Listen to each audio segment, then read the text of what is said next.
দেশে যাকে কল দিয়ে জিজ্ঞেস করি কি অবস্থা, কি খবর, সে বলে অবস্থা ভালো না, খবর ভালো না, দেশে কিনা এখন আগুন পড়তেছে। তো বাংলাদেশের যদি 38-40 ডিগ্রি গরম যদি আগুন হয়, এই সৌদি আরবে 50-55 ডিগ্রি গরম, এগুলা কি? দেশে আপনি এই 38-40 ডিগ্রি গরমের মধ্যে কাজ করতেছেন, কিন্তু আপনার অনুভব হচ্ছে এটা আগুনের তাপ পড়তেছে, আগুনের এর টুকরা পড়তেছে।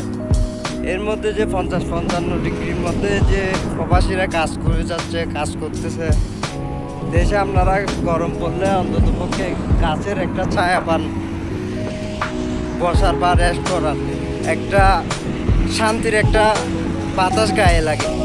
কিন্তু মধ্যপ্রাচ্যের দেশগুলোতে 50-55 ডিগ্রি গরমের মধ্যেও আপনি দেখেন এমন অনেক জায়গা আছে যেখানে আপনি একটু যে গরমের স্বস্তি একটা বাতাস পাবেন বা একটু রেস্ট করবেন, এই অবস্থাটা এখানে না।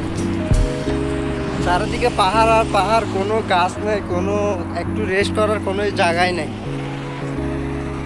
আপনি ডিউটিতে যাবেন গরমের মধ্যে, আসবেন গরমের মধ্যে, এই রোদের মধ্যে, আবার রুমে গিয়ে গোসল করবেন। যে যারা এখন প্রবাসী আছে তারাই বলতে পারবে, এখানে রুমের মধ্যে যে পানিগুলো আপনি যখন বেসিনের ইয়াটা দিবেন তখন কি আগুনের, আমরা গরম পানি দিলে যে আগুন বের হয় তার চেয়ে দ্বিগুণ গরম এই বেসিনের পানি থেকে বের হয়।